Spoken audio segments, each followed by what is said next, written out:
If they can change your mind about things, then they've won.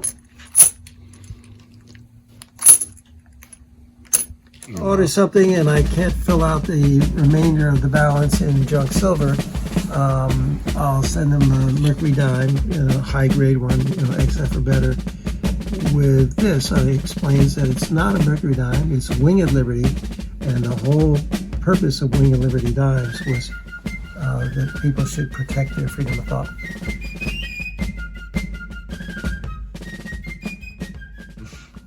Hi, Yank. How you doing? Still here. We were having a conversation before the camera started going, and you're pretty jacked up over a lot of stuff right now. Yeah, I don't like being lied to, and the press is lying to us about absolutely everything. And what got me started was the interview, I believe it was on both CNN and Fox. The reporter was interviewing some ragtag soldiers in Ukraine, and they're wearing camo. No insignias, no names, no ranks or anything else. But it was an elderly woman, probably not fit to be in the army. A couple of, big, tall, skinny guy that said, well, I used to be in the army. And they're saying, well, we'll fight to the death. We'll defend our country. We'll shed our blood for our country, blah, blah, blah. People don't know. And this, what they're portraying is, the big bad Russians are going to come invade this country and all these poor, peaceful people are going to be suffering badly. Well, the Ukraine army is by far the largest army in Europe, by far. No country even comes close to the size of their army. We weren't seeing army in those interviews. We were seeing actors. And Russia obviously is the largest army in that part of the world, but Russia is also 6.6 million square miles. Ukraine, if you look at the 233,000 square miles that Ukraine is, they have 7 times more soldiers per square mile than Russia has. Okay. Wow. They have twice as many soldiers available than Russia has surrounding Ukraine. Right? Okay. It's a mismatch. Do they need our help? No, they don't. They don't need our help. They don't need any soldiers from America there. And if you listen to Zelensky, if he's able to accomplish anything, he'd be the first president since Yanukovych who has been able to accomplish anything. Because the country is run by oligarchs and the parliament has more say than the president does. Going back to 2014, when the parliament refused to seat the members of parliament who were elected in Luhansk and Donetsk, they all got together, okay? Putin, Poroshenko, Hollande from France, Merkel from Germany, the officials in Belarus, they all got together to hash out a treaty of sorts as to how Ukraine can treat these eastern provinces. They're not separatists who are there. They're people, they're Russian-speaking, Russian descent people who, and maybe some soldiers from the Russian army who are from that area. But they're technically at war with Ukraine. That's their country, okay? When they had a referendum, those 2 provinces voted to join Ukraine. Why? For a better life. That's what they wanted. And the Ukraine plan has always been to be part of the European Union. And they want to be part of NATO. But NATO doesn't want them because Ukraine, historically, during the time of the Soviet Union, had nuclear missiles pointed at the West in Ukraine. They had lots of them, okay? And Russia is trying to they disassembled those and they've taken them back to Russia. But nobody in NATO trusts Ukraine to be a good functioning member of NATO. And the European Union, which is a great big basket case of, 17, 19 countries, whatever. What they don't need is a big corrupt basket case, and that's what Ukraine is. It's very corrupt, and it's their economy's in terrible shape. So yeah, sure, they'd like to join the European Union, but the European Union doesn't want them. But anyway, what we're hearing from the press in this country is all lies. Okay, and you even have senators that are talking about, oh, we got very strict sanctions. He'll back off. They really don't want war. And Zelensky is trying to be the first president who can build a bridge between these eastern provinces and the parliament. But I think I know someone who does want war.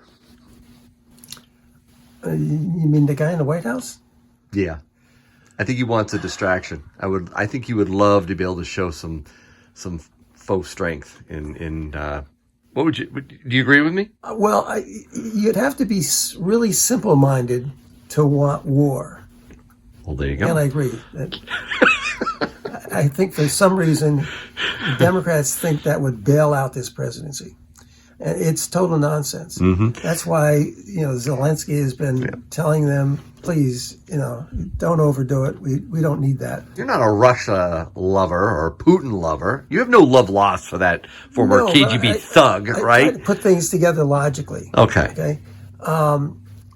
They said, oh, it's going to be a false flag. They're going to dress up people like Ukrainians and have them, attack the Russians, and then they'll have a reason to invade. It's total nonsense. What they want is peace in those two eastern provinces. And what Putin has told them is, if you're going to treat these people like dirt and killing them, the 14,000 people have died in those two provinces, he's saying, hey, we'll take them back. If you really don't want them, we'll take them back. They did vote to join Ukraine. They had a national referendum, and they voted to be part of Ukraine.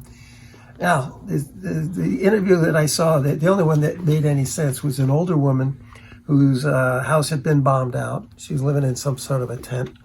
And, they asked her about, you're part of the Soviet Union, and she said, we wanted to be part of Ukraine for a better life. She said, but life was much better under the Soviet Union. Wow. And that's from that. I think it was from Luhansk, that person. But it's a solvable problem. Ukraine could solve it if the president had any authority over their parliament, and I think that's what he's trying to do. He's trying to. The guy was elected. He's a comedian. He played. It's like whoever plays the president on Saturday Night Live gets elected president. But he was elected president, and he has good intentions. They're all in talks with each other. There's not, it's not Putin saying, we're not going to talk, we're going to take this place over. They're all talking. The same actors are talking. That's why Macron went to Russia to sit down with Putin. Now, and then he comes to this country to talk with the fool in the White House. But, did Biden stay awake long enough to understand what's going on? We left off last time when we were talking about this. I thought an invasion would eventually happen. I'm thinking after the Olympics, that still is a more possible than not scenario in my mind. You disagree still, right? I disagree. I think there would be more saber rattling by Putin. They went into Georgia. They didn't start a war in Georgia, but they left troops there. Yep. Okay, just as a show of hey, you got a lot of oil in this country, and we're not letting that go. I mean, Okay. If Ukraine had something they really wanted, they might work out an agreement where those two provinces join Russia. Do you feel better now? Did that, was that a cathartic? No, was that helpful? Let me tell you something.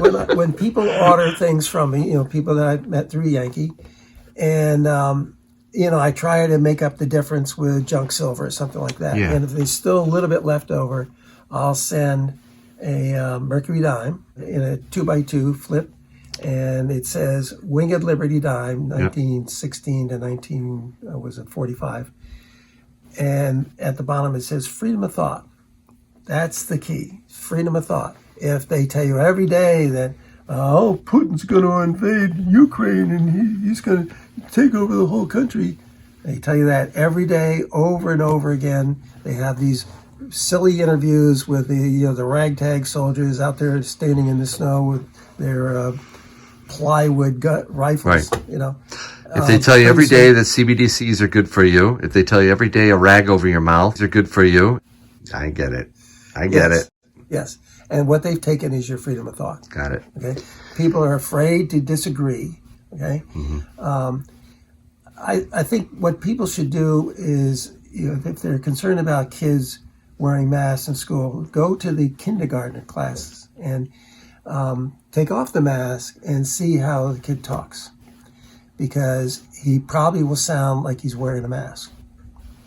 That is what's happening. Speech therapists will tell you that this is going to happen, and I've seen it in my grandson. Wow. All right, so I need to pick up some silver, Tim, and I'd like to get another roll of quarters, actually, if you have it. Maybe two. We'll see. I see you had some questions. You have some questions? I actually do have some questions for you. How to get a good deal from your local bullion dealer. Okay. So I got to ask you. First thing, I guess, is to ask you is what constitutes a good deal? That's a good question. And, I may operate a little differently than other dealers. Some things, like the Silver Eagles, I add $1 to whatever they cost me. So they say they cost me $32, I sell them for $33. You can't survive long doing that kind of math. But in everything else, it depends on where it came from. Because I do price things based on what they cost me. And, if I get it from a wholesaler calls me and says, I got a great deal on Maple Leafs, I've got too many monster boxes, and I'll sell them to you at X.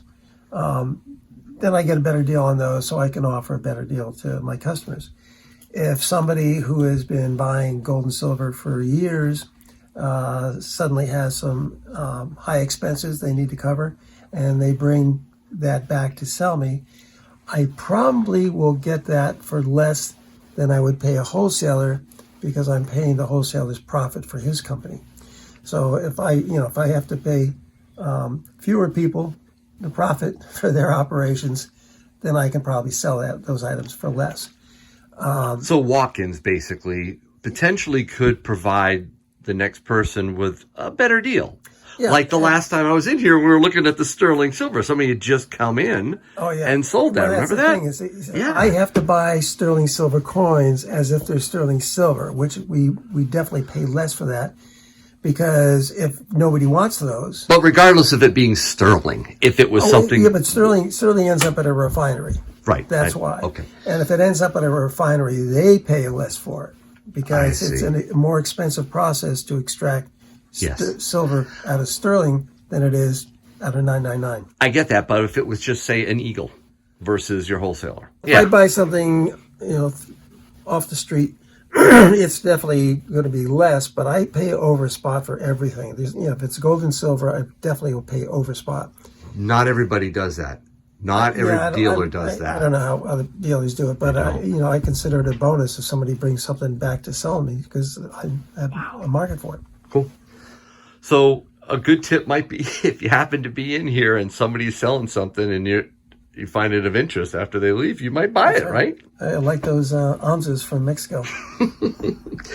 What about bulk or volume? If I come in here and I want quite a bit of something, do you ever look at that and go, it's maybe a little bit? No, the wholesaler I've been dealing with for many years, he gives me a price on Eagles or Maple Leafs or whatever, and that price is good for one piece or 500 pieces. Although he'd much rather not break up a roll, but it's the same. Is that he bases that on what they cost him. Right. I do have a new wholesaler, and somebody I did business with in the past. Everything's a lot more political now. A lot more paperwork I had to submit to them, like an anti-money laundering plan. Okay. Yeah, at the size of my shop, I'm not going to be laundering money for anybody. And But they have to do it to cover the regulations. And I don't take cryptocurrencies, and I don't take foreign currency. We have restrictions we have to follow with cash, and with credit cards, it's a lot easier for us to not do business with credit cards because of the fees they charge. All that is, it's kind of counter to having a need to have an anti-money laundering plan, but I have it anyway. I find that they price the same way that my old wholesaler price things. It doesn't matter what the volume is; you get the same price. Same price. So if as a retail customer I come in, it doesn't really matter how much I buy. It really does. Well, okay. That's here. But if you're dealing with one of the online dealers, Bullion dealers, they have volume discount, a 1 to 19 price, sure. And then the price for the best price is where it says in the advertising as low as. Right. You got to watch out. You got to be careful. careful. Unless you buy a lot of it. But also, if you go out on, say, eBay or Etsy and you're seeing stuff for crazy prices, that's a poor way to understand what a good deal is when you go into a local coin shop, right? Yeah, the biggest problem is buying something that's not genuine. Most of the dealers that I know of have the verifier so they can check something out. We do have more and more people who buy things elsewhere, eBay or Etsy or something, and they come in here just to find out if it's genuine. And I don't mind testing whatever they have, but we've seen a lot more fakes recently. In the last 3 months, we've seen a lot more fakes than we ever have. And it's usually you can tell by looking at them. A fake American Eagle is pretty easy to spot. Yeah, your eye, you can pick it out pretty easily. How about establishing a relationship like I have with you, right? So if I come in here regularly, I'm dealing with you, and you know what I'm looking for, and you know what I like. Does that make any difference whatsoever? It does. Okay, yeah. Cool. It's just when you come to the door, I'll say, "Sorry, I don't have it." But you can still spread your lunch out and leave crumbs on my counter. I don't care. But in all seriousness, that actually can make a difference for dealing with your dealer. Yeah, I do have people who order the same thing every time they come in. And, now because of the kind of market we're in, they'll call and say, "Do you have any 10-ounce bars?" or something like that. And I'll say, yes or no. I tell them how many I have. How many do you actually? Did I see some think bars? I have 2 left. Yeah. Okay. Highland Mint, which are nice. Highland Mint, yeah. Those are nice. Hefty. I better stick with the quarters, though. I need to get some. Is there any other tips, though? And can you think of anything else that would help people to get a good deal? I think people need to understand that there's a difference between the bid and the ask. And the only reason that is coming up more and more is because when the Reddit guys were trying to force the price of silver up, what the COMEX did is they widened the gap between bid and ask. Mm-hmm. And at one point it was around $2 or something. But we buy things according to the bid price, and we sell everything according to the ask price. Right. Now, when I sell things to a wholesaler, he's buying according to the bid price, and when he's selling to me, he's going to sell me at the asking price. So people need to understand there's a difference between bid and ask, and you might as well call it buy and sell. All right, let me grab some of those Washington quarters, see what you got. All right, so we got an old bag of quarters here, huh? It's not a whole bag anymore. Well, it's going to be less of a bag in a minute. Definitely less of a bag. They're in good shape. As you can see from when we weighed them before, they weighed more than they normally do. Yeah, I saw that. Yeah. You going to be able to get more of this stuff? Good question. Not at a good price. Yeah, price is going up, you said last time. The wholesale price has gone up dramatically. Wow. Well, this will bring me over the halfway mark of the guardhouse box that I have going, so... And you don't have any maples right now, right? Silver maples. No, I got them all. I paid for them. You paid for them, but you have nothing to show for it yet, huh? Yeah, I'm not going to criticize any wholesalers. I mean, their job is probably the most difficult because they got to find material. Yeah. And, when a major supplier can't find enough silver to produce bars and rounds, you know that things are pretty tight. All right, so I'm going to go with 2 rolls, but while you're doing that, I was a little distracted by this gold. Oh yeah, you got some eagles in there. A couple Canadian maple leaves. Yeah, I have a three nines and a 4-9 maple leaf. Okay, cool. Wow, and a pan. If they can change your mind about things, then they've won.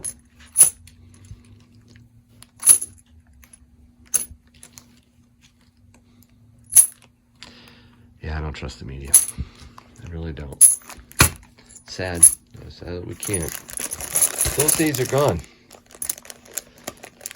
They have. Well, there are True good news. outlets, but they're not mainstream. That's the problem. Yeah. Mainstream outlets are lying about everything. Well, you can trust what you hear on Yankee's channel. That's true. That's what I heard. That's true. Until Hey. they take it down. Don't say that. Well, pretty soon it will be an offense to the left to be telling the truth. That's the problem. And again, there's never been a socialist country in the history of the world that's had a free press. And I guess if they're going to play along with the socialists, they'll get what they deserve. Well, if you want a good deal with someone you trust, this is the local coin shop dealer that you should come to get a good deal. But if you just want to rant about politics, you can come here for. He'll talk your ear off, guys. Thank you so much for these quarters, Tim. I really appreciate it.